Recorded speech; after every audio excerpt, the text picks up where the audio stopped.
Not for Bono. He wants to use his success to change the world.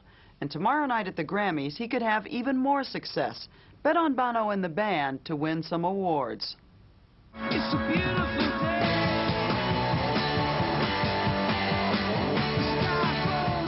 Beautiful Day, the first hit from their latest album, is up for 3 Grammys tomorrow night. Best Record, Best Song, and Best Performance by a Rock Group. Not bad for 4 guys old enough to be most pop stars' parents.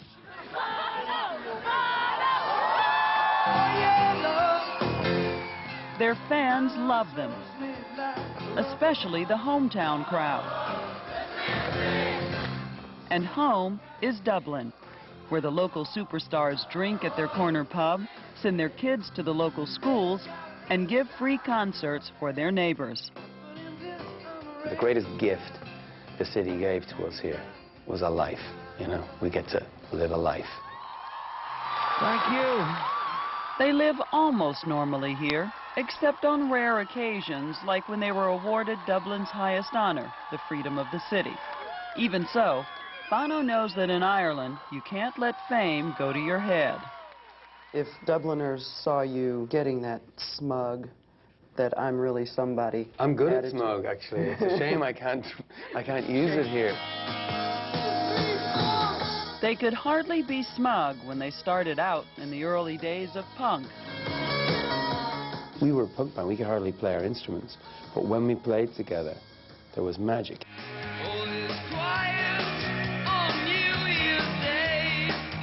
One of the reasons we wrote our own songs was because we couldn't play other people's. We were worse than your average wedding band.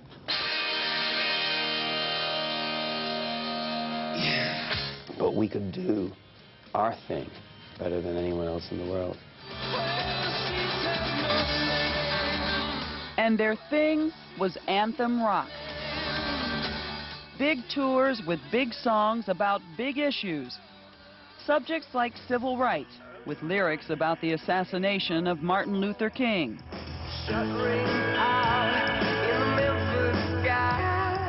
And Civil War, with words from the headlines in Northern Ireland. I can't believe in you today. I can close my eyes and make it go away. You can't escape with politics if you're Irish. It's like the 2 subjects you can't talk about anywhere else in the world, religion and politics. It's all Irish people talk about. So you really just grow up with it. It's everywhere. I always thought that if my opinion was informed, then I had the right to express it and not to be afraid of who else is in the room. I'm just going to be mouthing off anyway. That's who I am, you know. It's just somebody gave me a microphone. Now, you know, I'm just a lot louder now. Young people of Ireland, I love you. Given his background, his mouthing off about religion and politics makes even more sense. He was born into a particularly Irish controversy. I come from both traditions, Protestant, Catholic. My mother was a Protestant, my father was a Catholic. No big deal anywhere else in the world, but here, see, in that park. It was on these Dublin streets that he got the name Bono, a childhood nickname that stuck. He was born Paul David Hewson. It's all changed since I was here. He met his future wife and the other members of U2 in high school. To this day, the band records nearby. We watch them in the studio working on the song Stuck in a Moment. You know, normally we don't let people into the studio. After a few hours you'll know why. So what would that be then? Bono arrived with his laptop full of lyrics. Out of you, out of reach of rescue. But only 11 made the cut. Let me see that again. That's just one finger in the web.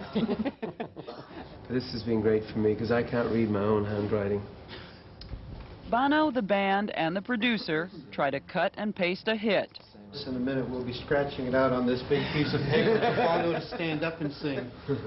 I'm not afraid of anything in this world. There's nothing you can throw at me that I haven't already heard. They may be Bono's lyrics, but in the studio, it's a democratic process. Get out of there. Everyone's opinion is equal. Drummer Larry Mullen. Whatever way you sang it, it didn't sound like Made sense. Let me try that again then. Okay, go, do one more from the top.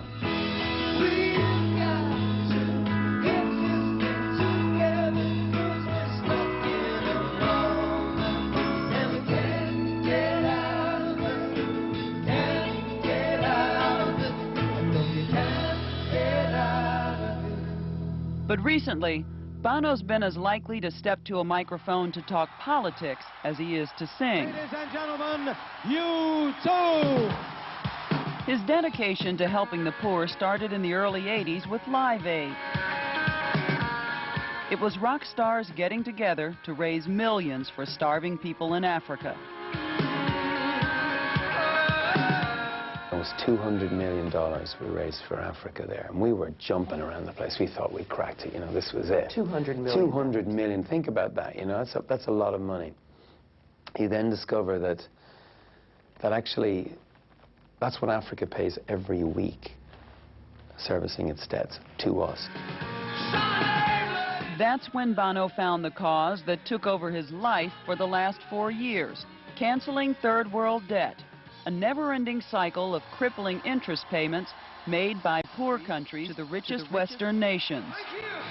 Old loans, they're paying old loans back. It means just Are they paying the principal on those loans, or is that the just... interest? That's the interest. That's the interest. That's what. So they never crack the principal. They're never even getting near the principal. It's simply wrong.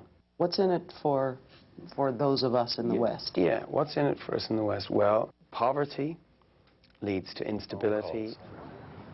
That's just what Bono did. On behalf of a group called Jubilee 2000, he went to Washington, made the calls, pounded the pavement lobbying Congress, and won. What's your name? Nicholas. You're St. Nicholas. Even on Capitol Hill, the name helped. I'm St. Bono. He's St. Bono. Senator Bono. The biggest names in politics were starstruck. Former President Clinton and Congress agreed in principle to cancel $435 million worth of debt.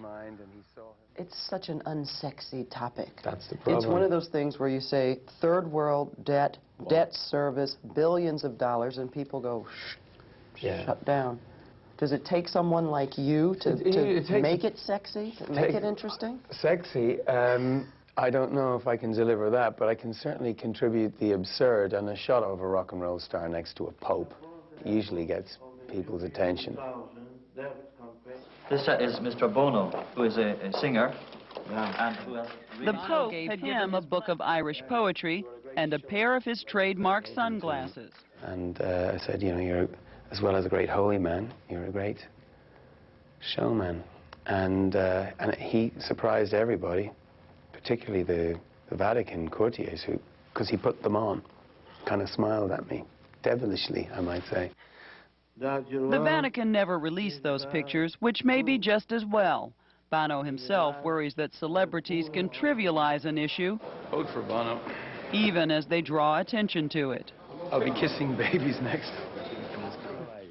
There's something uneasy about spoiled, rotten rock stars talking about people who have nothing. And I see that. I see how uncomfortable that juxtaposition is. And yet, I don't let it gag me.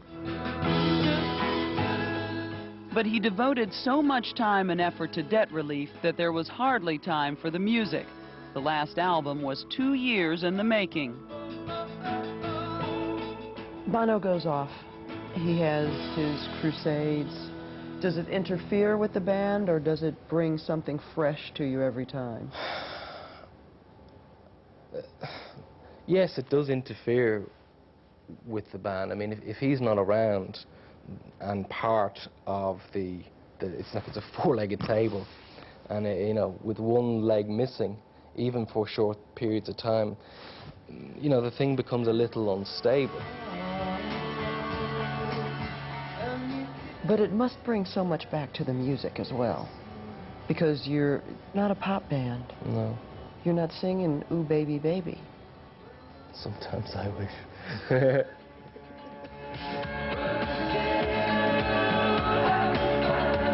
Despite his outside interests and all the demands on his time, Bono still says his most important job is the one he's had for more than half his life.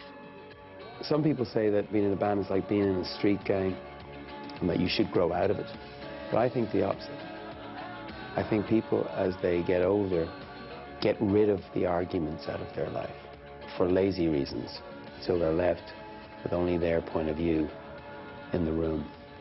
I don't want to be in that situation. I'm glad I'm in a band. I like the row.